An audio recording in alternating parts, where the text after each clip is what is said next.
ዩቲናስ የምትባለዋ ቲክቶከር ትላንትና ከሰዓት 3 ስልክ አካባቢ ከቦሌ ሞጭልፎን ጠፍቷል ብላ ኢንስታግራሟ ላይ ፎቶዬን ከፌስቡክ አውርዳ ስለለጠፈች ትልቅ የስም ማጥፋት ወንጀል ስለሆነ ጉዳዩ በህግ እንዲታይ ጠበቃ ጓደኞችም ስላማከሩኝ ወደ ህግ ለወስደው ዝግጅታችንን ጨርሰናል። ቲክቶከሯ ዩቲ የአንድ ግለሰብን ፎቶግራፍ በመለጠፍ 3 ስልኮችን ከቦሌ አትላስ አካባቢ ሰርቆን ጠፍቷልና አፋልጉን ስትል ለጥፋለች። ተከትሎ የህግ ባለሙያዎችን አናግረን ነበር። ኢትዮጵያ ህግ መሰረት አንድን ግለሰብ ሌባ የማለት ስልጣን ያለው ፍርድ ቤት ነው። አሰላሙ አለይኩም ወራህመቱላሂ ወበረካቱ። ቻናላችን ቤተሰቦች እንዴት ናችሁ? ዛሬ በአዲስ ቪዲዮ መጥቻለሁ።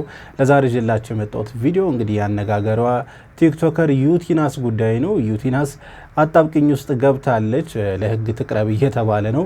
ፍርድ ቤት ትቀርባለች የሚሉም መረጃዎች እየመጡ ይገኛሉ። ምንድነው የሚለው እስከ መጨረሻው ድረስ የምትከታተሉ ከሆነ የምታዩን የሚሆነው። ታዲያ ቪዲዮ ላይክ በማድረግ እንድትጀምሩ ጋብዛለሁ። ይህ ቪዲዮ እንዲዳርስ ደግሞ ሼር አድርጉ። ለዚህ ቻናል አዲስ ከሆናችሁ ሰብስክራይብ ማድረግ አይረሳ። የደወል ምልክቷን ይጫኑ።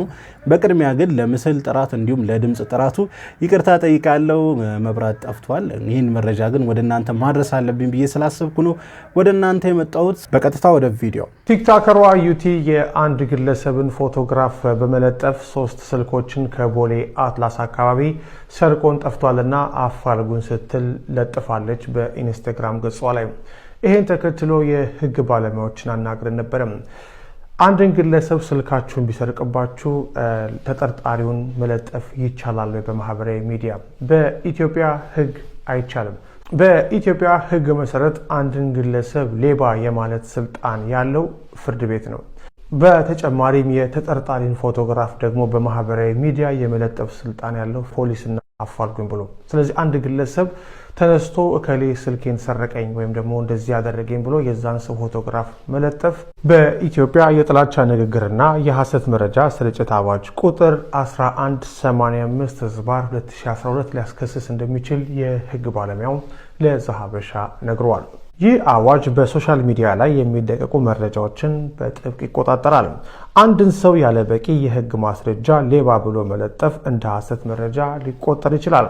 ምንም እንኳን ስልኩ የተሰረቀው ከእርስዎ ቢሆንም ህጉ ሌባ የመባል ወይም የማለት መብትን የሚሰጠው ለፍርድ ቤት ብቻ በመሆኑ እርስዎን በግሎ የሚሰጡት ፍርድ በአዋጁ ሊያስቀጣውት ይችላል። እንደዚሁም ደግሞ በኮምፒውተር ወንጀል አዋጅ ቁጥር 958/2008 መሰረት አንድን ሰው ለማዋረድ ወይም ስሙን ለማጥፋት በማሰብ በኮምፒውተር ስርዓት አማካኝነት መረጃ ማሰራጨት ይከለክላል።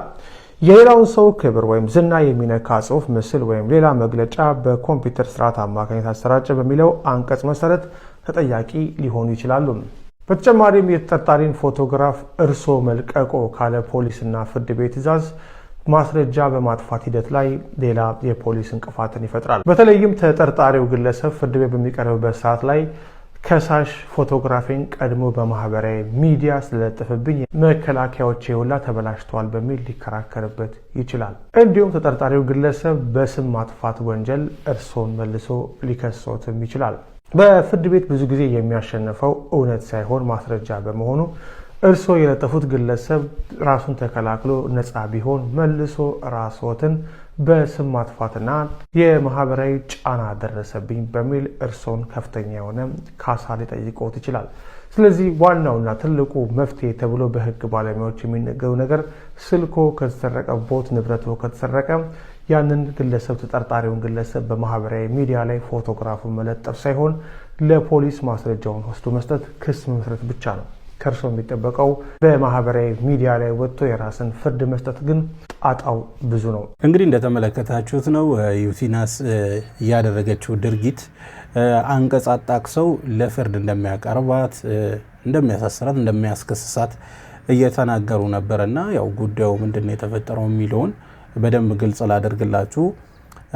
አንድ ሰይድ አህመድ የተባለ ሰው ፌስቡክ ላይ እንግዲህ ዩቲናስ ያጋራችው ፎቶ ነበረ እየዋነች ከሌላ ሰው ጋር እዚህ ጋር የምትመለከቱት ፎቶ ማለት ነው። እሱ ላይ ደግሞ እሱ የፖስተው ፖስት ዩቲናስን የሷን ክብር የሚነካ ፖስት ነበረ። የማን ነው ልጅ ይሄ? በቀጥታ በዝሙት ሰውን መፍረድ ማለት ነውና ያንን ነበር ያደረገው። ያኔ ደግሞ ዩቲናስ በጣም በመበሳጨት ስቶሪዋ ላይ እንግዲህ የሱን ፎቶ ፖስታ ስልካችንን ሰርቋል ምናምን ነገር ብላ ነበርና በዚህ የተነሳ ነው እንግዲህ ይህ ውዥንብር የቀጠለውና በመጀመሪያ እሱም ጥፋት አጥፍቷል። እንደዚህ ማለት አልነበረበትም። ምክንያቱም እህቱ ላይ ሊደረግ የማይፈልገውን ነገር እሷ ላይ ማድረግ አልነበረባትም። ነገር ግን ዩቲናስም አንደኛ ተጽዕኖ ፈጣሪ ነች፣ በርካታ ሰዎችም ይከተሏታልና ከሷም ደግሞ እንደዚህ አይነት ሪስፖንድ አይጠበቅም ነበር። ምክንያቱም ብዙ አይነት ትችቶችን ያሳለፈች ሰው ነችና አይኖ በጣም ለሴት ልጅ በዚህ ጉዳይ ሲመጣ በጣም ክብሯን የሚነካት ጉዳይ ነው። አንድን ሰው በዝሙት እንደመጠርጠር ማለት ነውና በእንደዚህ አይነት ክብር ሲመጣ በጣም ከባድ ነገር ነው። ነገር ግን ራስን አሳልፎ ከመስጠት ዝም ባለቱ የተሻለ ነው። አንድ ሰው ባላና በመጨረሻው ቀን ያመነ መልካም ነገር ይናገር ወይም ዝም ይበላል ለሚባለው ሰው ወይ ጥሩ ነገር ብትናገር ካልሆነ ደግሞ ዝም ብትል የተሻለ ምላሽ ነበረ። እንግዲህ እሱ ወደ ህግ ይሄዳል ብሏል። የሱን ቪዲዮ እንመልከት። ሰላም ቤተሰቦች፣ ይህ የቲክቶክ የመጀመሪያ ቪዲዮ ነው። አጋጣሚ ሆኖ ቪዲዮ ሰርቼ አላቅም። አሁን ወደዚህ የመጣኝ ጉዳይ ዩቲናስ የምትባለዋ ቲክቶከር በኢንስታግራም አካውንቷ ትላንትና ከሰዓት 3 ስልክ አካባቢ ከቦሌ ሙጭልፎን ጠፍቷል ብላ ኢንስታግራሟ ላይ ፎቶዬን ከፌስቡክ አውርዳ ስለለጠፈች እሱን ጉዳይ ግልጽ ለማድረግ ነው። ይህ ነገር ቤተሰቦችን፣ ጓደኞችን፣ የስራ ባልደረቦችን እና ብዙዎቹን ወዳጆችን አስቆጥቷል። እኔ ንቄትቸው ነበር እንደ ኖርማል እንደ መፈጋገር ቆጥሬው።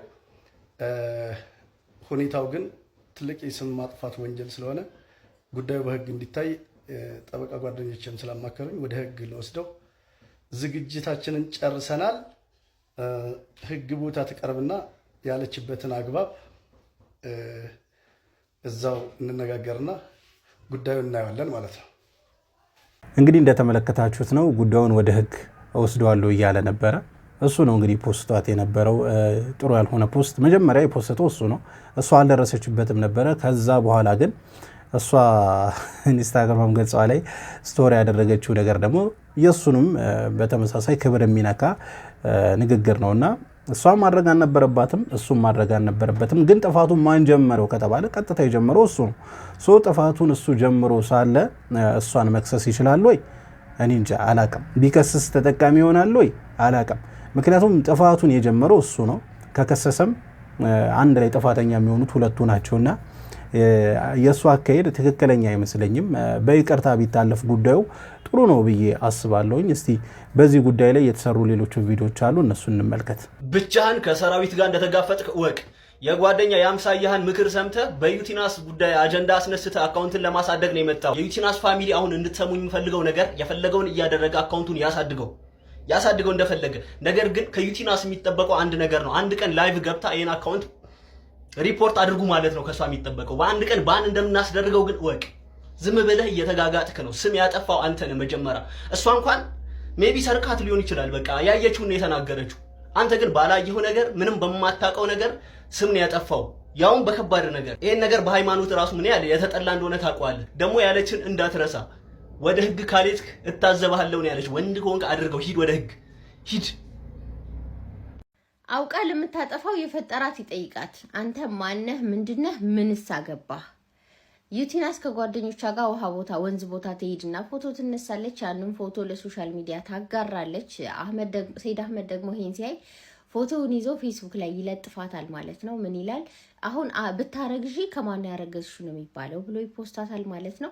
ይህን ስታይ ዩቲ ትሪገርተውና የሱን ፎቶ ይዛ ደግሞ እሷ ኢንስታግራም ላይ በተራዋ ሂዳ ቦሌ አካባቢ 3 ስልኮች ሰርቆን ተሰውሯልና ያለበትን የምታውቁ አሳውቁኝ ብላ ትፖስተዋለች።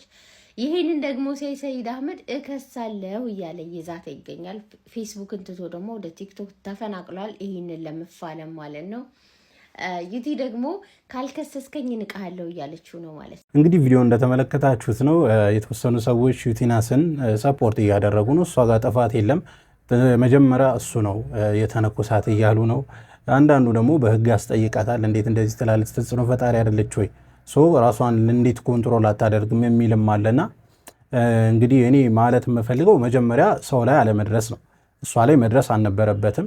ከዛ በኋላ ግን እሷ ያደረገችው ሪስፖንድ ልክ ባይሆንም፣ የእሷ ምላሽ ልክ ባይሆንም ያው መቀበል ነበረበት። ምክንያቱም መጀመሪያ ጥፋቱን የጀመረው እሱ ስለሆነ ማለት ነው።